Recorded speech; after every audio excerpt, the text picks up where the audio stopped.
Hi అండి. ఇవాళ నా వంట స్పెషల్ వచ్చేసి బ్రెడ్ ఆమ్లెట్ అనమాట. సింపుల్ అండి. ఆమ్లెట్‌లాగా గాకుండా ఇది ఒక డిఫరెంట్‌గా ఎలా చేసుకోవాలో తయారీ విధానం చూపిస్తున్నాను. ఒకసారి మీరు గూడా ట్రై చేయండి. దానికి కావాల్సింది సన్నగా తరుక్కున్న ఉల్లిపాయ, పచ్చిమిరపకాయలు, కొత్తిమీర, పసుపు, టేస్ట్‌కి సరిపడా ఉప్పు అంతే అండి. వేరే మసాలాలు ఏమి ఏసుకోలేదనమాట. అవన్నీ గుడ్లు ఒక 2, 3 అయినా మీ ఇష్టం అండి. ఎగ్స్ ఎన్నైనా ఏసుకోవచ్చనమాట. ఎగ్స్ అందులో ఏసుకొని గనుక మంచిగా గిల కొట్టుకున్న తర్వాత ఇదిగో చూస్తున్నారు గదండీ! బ్రెడ్ అయితే అందులో ముంచుకొని పెనం మీద ఏసుకోవడం మాత్రమే అనమాట. టేస్ట్ అయితే చాలా బావుంటదండి. ఇన్‌స్టంట్ ఇదైతే. అప్పటికప్పుడు తినాలనిపించినప్పుడు బయట ఎక్కడో కొనుక్కోవడం గాకుండా ఇంట్లోనే ఈజీగా ఎలా చేసుకోవాలనేది తయారీ విధానం చూపిస్తున్నాను గదండీ! టేస్ట్ అయితే సూపర్ ఉంటదండి. బ్యాచిలర్స్ అయినా, పిల్లలైనా, చిన్న పిల్లలు గూడా జేసుకోవచ్చనమాట. అంత సింపుల్‌గుంటది.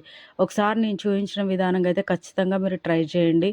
నా ఛానల్ ఎప్పటికప్పుడు మీరు ఫాలో అవుతూ ఉండండి. సబ్స్క్రైబ్ జేసుకోండి. ఓకేనా అండి?